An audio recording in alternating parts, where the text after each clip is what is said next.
What are channels? I'm going to talk about a few of these, but channels are tools and environments and partnerships that connect you to your customer segment.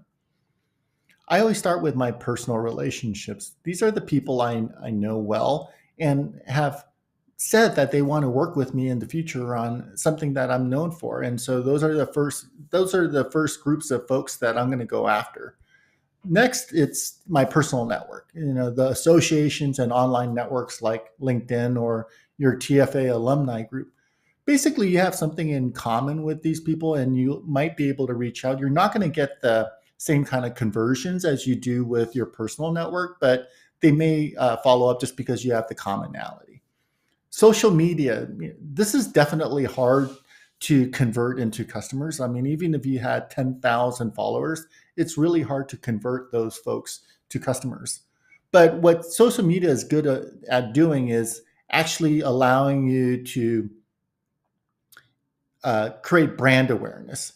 So think about the times where you went online looking for a vacation or something, and all of a sudden on Instagram, you start seeing more vacation ads. Well, that's what they're doing. They're creating more brand awareness. Next is conferences. And many of us think about conferences first and attending them, and you don't know people or you don't know a particular market segment and you want to go to a conference. But conferences are great if you're going to meet a bunch of people pre-planned at one place, because it's definitely cheaper to meet a bunch of people at one place than you flying out to 5 to 10 different places. But think about all those times where you've gone through the exhibit hall and passed those booths, and you've also had introductions with individuals. And do you remember some of the conversations that you've had? Really think about how long did you have to have a conversation with somebody at a conference in order for you to remember what you talked about. Next is email.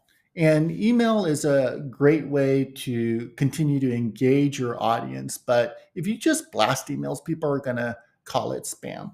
So a good way to capture emails is to create an opt-in or a newsletter where people opt into, so that you build your subscriber list and you're constantly producing interesting content that people want to engage with.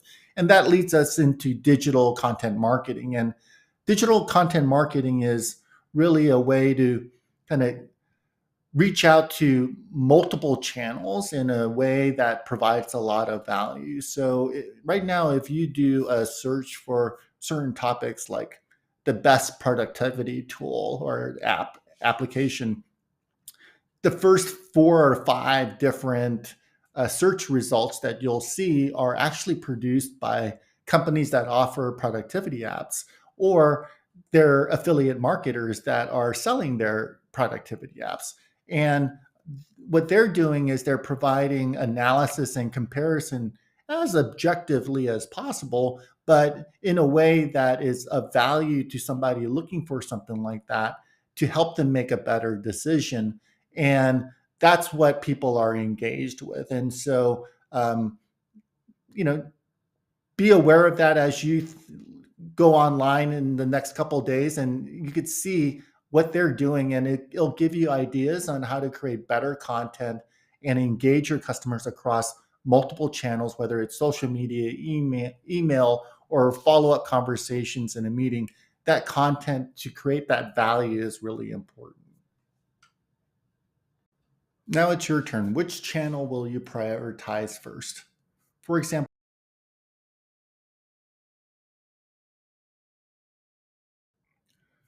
cost structures. We can't go over all of the different cost structures. To continue, operating expenses include. So now it's time for you to put your cost structure.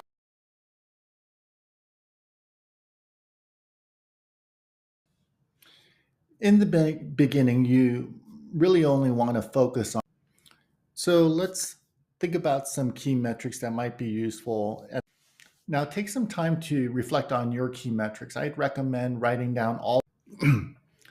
At this point, you've completed your first draft of the lean canvas.